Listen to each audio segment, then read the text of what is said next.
Protestantism, Arianism, so misread and so on.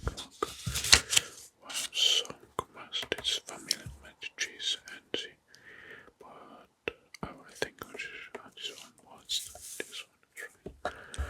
Hi and welcome. Welcome again for a new ASMR session.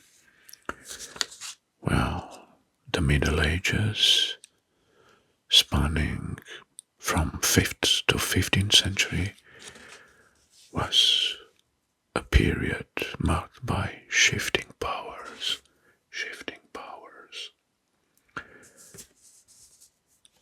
dynastic intrigues, and the rise and fall of kingdoms.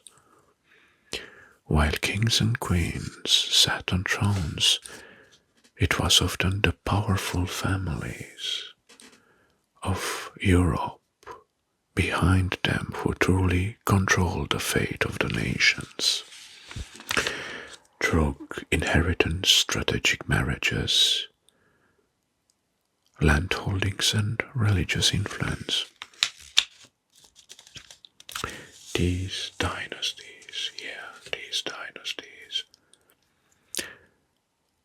shaped the political and religious medieval Europe. Well, today we're gonna talk about the most powerful and influential houses or families, dynasties in Europe, in medieval Europe.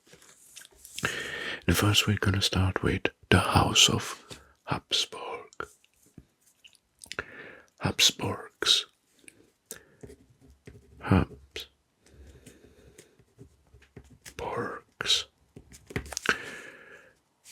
They were they ruled, let's say, in Austria and the Holy Roman Empire from 1273 to 1806 under the Holy Roman Empire, and even in Spain from 1516 until 1700. They are responsible for controlling the whole Roman Empire emperors, and their influences through political Europe in the western part, and even religiously. The House of Habsburg used strategic marriages, and their motto was, "Let others wage war. You, happy Austria, you marry," to expand territories without battles. So they use strategic marriages and inheritances to expand territories without battles. Here is the famous Maria Theresia, the Queen of Habsburgian and Austro-Hungarian Empire. They even patronage the Catholic Church. Well, a quirky fact is that their obsession with dynastic purity led to the famous Habsburg jaw, a famous physical trait caused by inbreeding. So, Habsburg jaw caused by inbreeding. Well, next is the dynasty or House of Bourbon, France. So, House of Bourbon or Bourbon in France.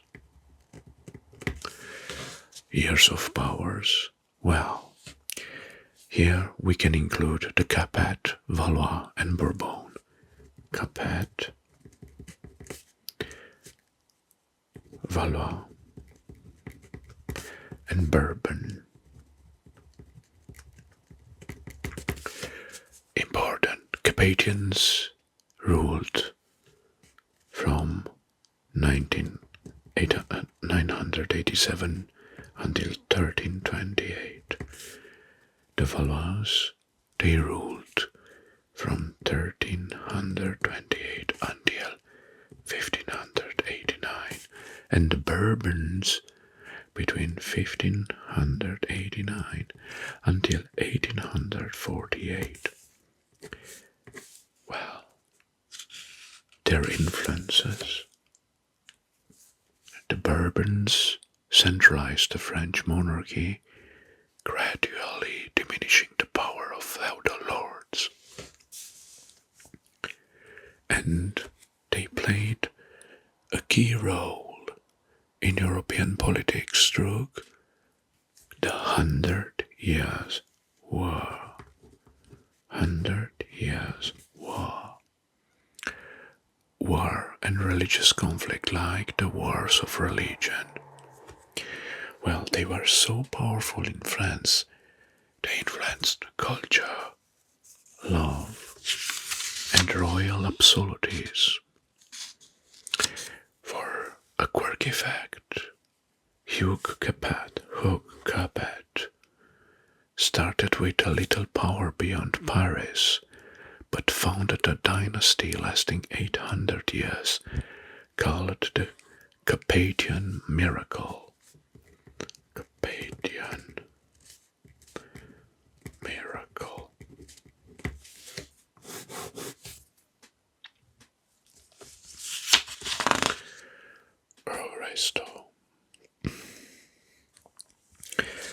Here is another famous dynasty, House of Plantagenet. So, House of Plantagenet.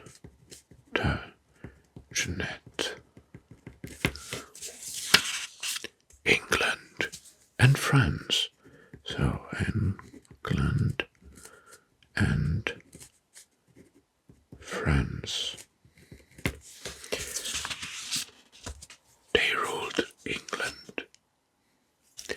They ruled England in large parts of France, caused the prolonged 100 Years' Wars, and they developed early forms of parliamentary government. Under the King John, for example, Magna Carta. The Plantagenets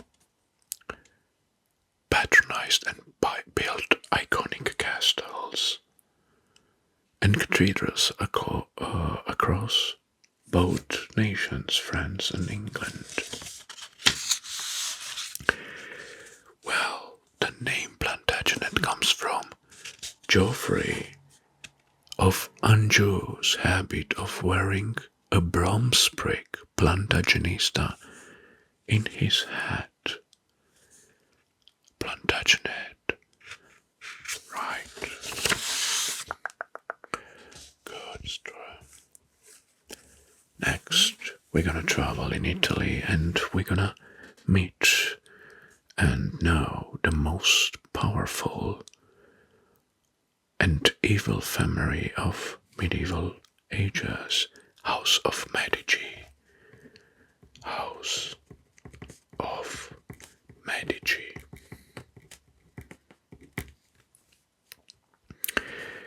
The Medici dynasty, well, they rule mostly in Florence, Italy. Florence, Italy.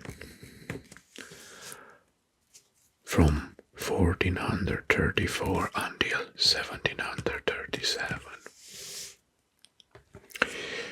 Well, they were so powerful that at some point they were considered by some people divine or divine sand. They controlled Florence politics through banking wealth rather than royal ties. They were major patrons of Renaissance art and science and architecture, and they even produce several popes like Leo IX, Leo X, and Clement VII, and Leo IX, influencing the Catholic Church and the European politics. The Medici family practically ran Florence like royalty without holding a crown, and launched the careers of artists like Michelangelo and Leonardo da Vinci. Medici family.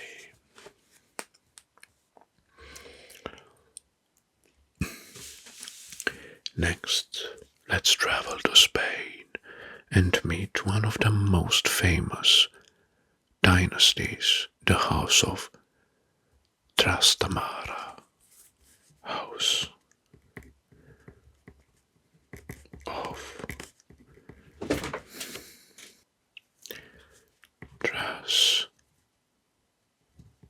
Trastámara in Spain.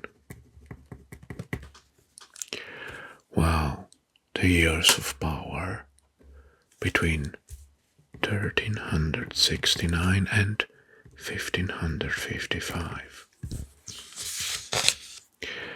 Well, they united the kingdoms of Castile and Aragon through marriage, effectively creating Spain. So, they are the founder of Spain. They sponsored Christopher Columbus' voyage in 1492, opening the age of exploration. They were completed the Reconquista,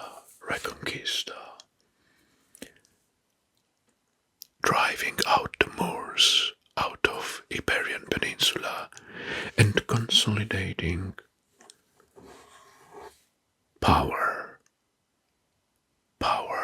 in Iberia. The marriage of Ferdinand of Aragon and Isabella de Castilla is often called they are often called the Catholic monarchs for their religious and political unification of Spain. They are seen as the main founder of Spain, of Kingdom of Spain.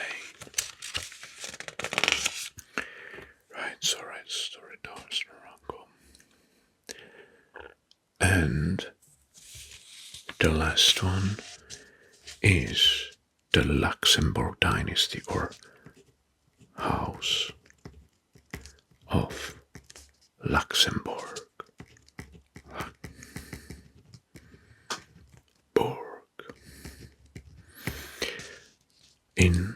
They ruled in the Holy Roman Empire from 13th century until 1437. Well, the House of Luxembourg produced several Holy Roman emperors who, we can say, shaped the Central European politics. Charles IV issued the Golden Bull in 1356, regulating imperial elections and solidifying imperial authority. The House of Luxembourg acted as a bridge between Germanic and Slavic territories, The quirky fact is that the Golden Bull was like a medieval constitution of the that lasted for centuries.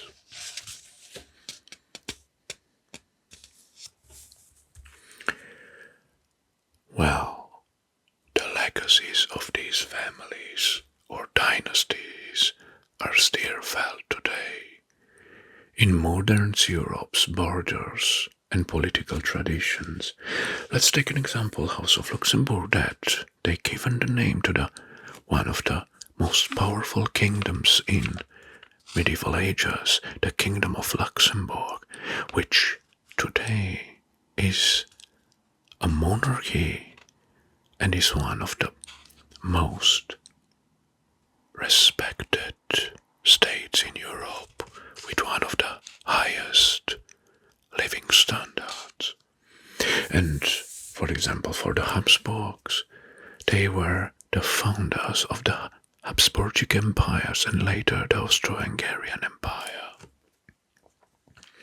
Or House of Trastámara, the real founders of modern Spain, whether through royal bloodlines, architectural marvels, or monumental historical events.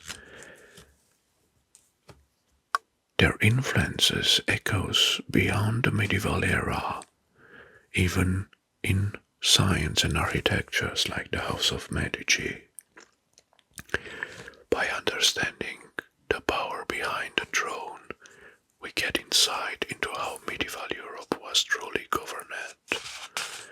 A complex web of families, ambitions, alliances, and rivalries that shape history for centuries in feudal ages. Well, this is truly a very interesting session for today, and of course, I hope you attended and enjoyed, and you feel more relaxed now, because this was the main purpose of these historical lessons, to make you feel more relaxed and sleepy. Alright, because now we are at the end. Until next time, I can only wish you